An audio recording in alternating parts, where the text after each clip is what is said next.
Right, my friends, I'm about to say something a little extreme, a little avant-garde. The Halo TV show just did something that was, for the most part, actually kind of cool, and I feel weird even saying that.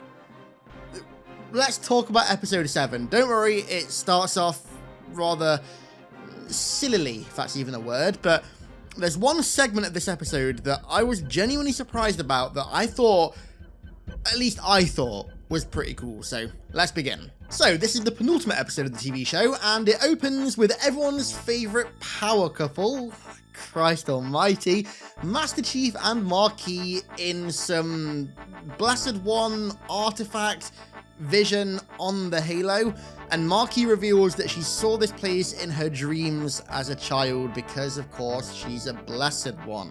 She believes that she can convince the Covenant to actually not use their Halo to exterminate humanity, and instead use it to build a better world?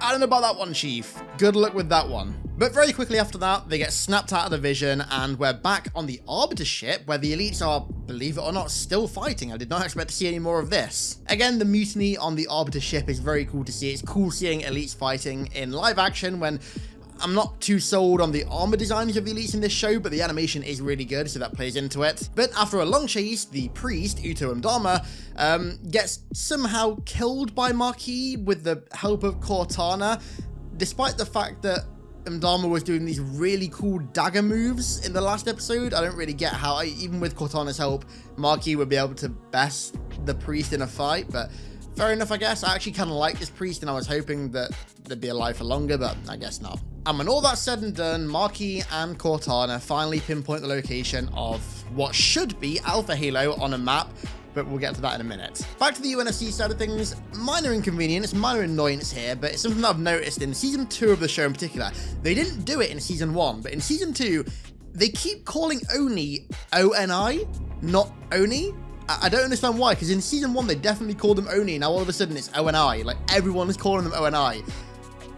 Little thing, but it's really annoying me. Please call them Oni. Once again, that Oni lieutenant woman tries to stop Chief, and once again, as always, she fails. This character's weird. She always just kind of like appears from round a corner with a whole battalion of Marines. And this time the Marines don't listen to her, and they don't fire on Chief, and neither does she, because Kai comes behind her and, well, hits her in the back of the head and knocks her out. This character was very strange. She, like I said, she just always kind of appears around the corner. She never, like, has any lead into a scene. She just appears around the corner. There's no other way to say it. So, the Arbiter's fleet has officially arrived in the Sol system, which is the system that Alpha Halo was located in the regular timeline.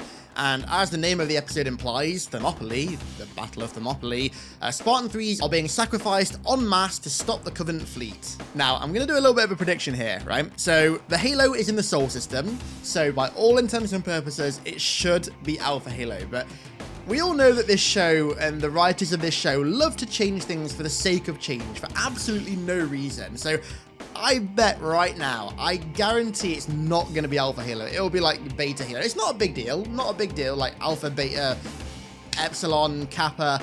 Don't really care, to be honest with you. But I just know it's not going to be Alpha Halo for the sake of being different. If I'm wrong, fair enough. Absolutely fair enough. But I'm going to tell you right now, I bet it's not Alpha Halo. Then don't worry, we go back to the Soren plotline. The Soren, his wife, looking for Kessler plotline. Now, I actually like Soren in this show, I'm not going to lie. Soren and Kai, Riz, and Vanak have been like the only, and to a degree Halsey, the only things that I've consistently enjoyed in this show. But my god, this Soren and his wife looking for their son B plotline has been so overdone now. I thought it was just going to be some like side questing after Reach happened, but they've continued it throughout like 2-3 episodes now, and the most jarring thing about it in this episode is that there are so many plot lines going on at the same time in this episode. There's Halsey, Miranda, and Quan, there's Chief and Kai, there's Parangoski and Ackerson, there's Soren, there's the Arbiter, and there's 5 plot lines going on at once in a 45-minute episode show. They did not have time to put this in the episode, and luckily it gets kind of resolved here. It turns out that Kessler's been abducted to be part of the Spartan Threes, and Soren swoops in to save him. So thankfully that's over now, but like, I just don't see the point in having such a overall meaningless plotline drag on for so long and take up so much screen time that could have been taken up by one of the other plot lines, which, according to my script, we are about to get to now, which was actually very, very cool. So, it turns out in those Foreigner tunnels in Onyx that Miranda was researching, that Halsey was researching before her, this kind of like portal thing isn't actually a portal, it's a door. And when you do a bunch of, like, I don't know, do some zombies Easter egg quests on the circle thing with some bolts, it opens up these two hatches that have Foreigner DNA and human DNA in them. Pretty cool. Because Kwon is now a Blessed One, though, she is able to interact with this artifact, and she's able to understand it instantly when Halsey and Miranda spent months trying to understand it and couldn't. And I mean, I already don't like this Blessed One plotline. I think it's extremely contrived, but what's even more contrived to me is this kind of style of storytelling that happens a lot in modern media, where basically experts are working on something for ages, like scientists or researchers are working on some piece of research for ages, and they can't crack it, they can't suss it, and then all of a sudden some random unqualified person just comes in and like, oh, sorted, just like that, without any qualifications, without any history of that thing. I don't know, maybe, hopefully I make sense there. That kind of thing happens quite a lot, and it always feels really contrived. It's done to make the character that susses it seem a lot more important than they actually are, without earning that importance. Like, Miranda has earned that importance because she's like a xenoarchaeology expert. Halsey has earned that importance because, well, she's Halsey, right? But Kwon is just some, like, random person from the outer colonies that just was born with the ability to... See, this is why the Blessed One thing is silly to me. Really silly. In the regular timeline, all humans being reclaimers is a great way of, like, dodging that contrivedness, if that's even a word. It's very early in the morning right now and I'm very tired, so my apologies. It's a great way of skirting around that, but when you give it to only a select few people, it really does feel contrived. However, this plotline gets a lot better from here on out, and trust me, that's me saying that, so hopefully you believe me. It turns out that the map that the kind of sigil reveals is in fact a timer, like a clock. And after Kwon moves some stars around, she creates a ring, which acts as a key to unlock the door behind the stone circle. And it reveals a massive, huge, like, Foreigner repository with a light bridge. And they walk over the light bridge, and they get to a door with two symbols on it. A Foreigner door with two symbols on it. At the bottom, there's the Guardian symbol, and then at the top, there's the flood symbol. As they go through the door, it turns out they're walking into a flood laboratory. By the sounds of it, this is a library. In fact, I think it was Halsey earlier on in the episode even refers to it as a library before they even see any of this stuff. She refers to these markings on the sigil referring to a library, so she was right. And as they're walking through this library, they see these vials, which obviously we know what's in those vials, but they don't. And oh my god, there's a dead Foreigner in the back. Okay, that I did not expect to see at all. Can't really make out any of the details of the Foreigner because she's like, I think it's meant to be a life worker. They refer to her as she. So I assume, given the location, it was a life worker that was working in the laboratory. And you can't really make any of the details out because she's like curled up in the fetal position. But something about this really reminded me of, like, if you guys remember, if any of you guys remember way back in the day, in like 2005, 2006 on Google videos, when all these like random like leaked Area 51 footage videos would pop up of some like really, really badly made prosthetic alien. It kind of reminded me of that. I actually like this, but it kind of reminded me, it gave me the same vibe as that. But then the flood lab starts to collapse, which is likely a failsafe protocol should anyone break in to try and prevent the accidental release of the flood, like what happened in Halo 1. And as it starts to collapse, outside, as the light bridge starts to fade, an entire Foreigner city is revealed, and also, so is the Foreigner's history. And then Kwon gets the realization that as a part of that history, the monster that she saw in episode 1 that we all thought was her weirdly referring to the flood actually was the flood. And the way this is presented, even though it's Kwon that presents it with the Blessed One stuff, which I think is, again, not to use the same word again, but extremely contrived, I did like this. The presentation of it, the kind of musical stinger in the background, it honestly, genuinely, like, I didn't feel scared or anything, but like I did get a little bit of a chill seeing that. I think it was a good presentation. And overall, I did enjoy this plotline in this episode. I can't believe I'm about to say this. I actually enjoyed the Quan plotline, even though like her stuff was probably my least favorite of the plotline. The Halsey Miranda stuff was good.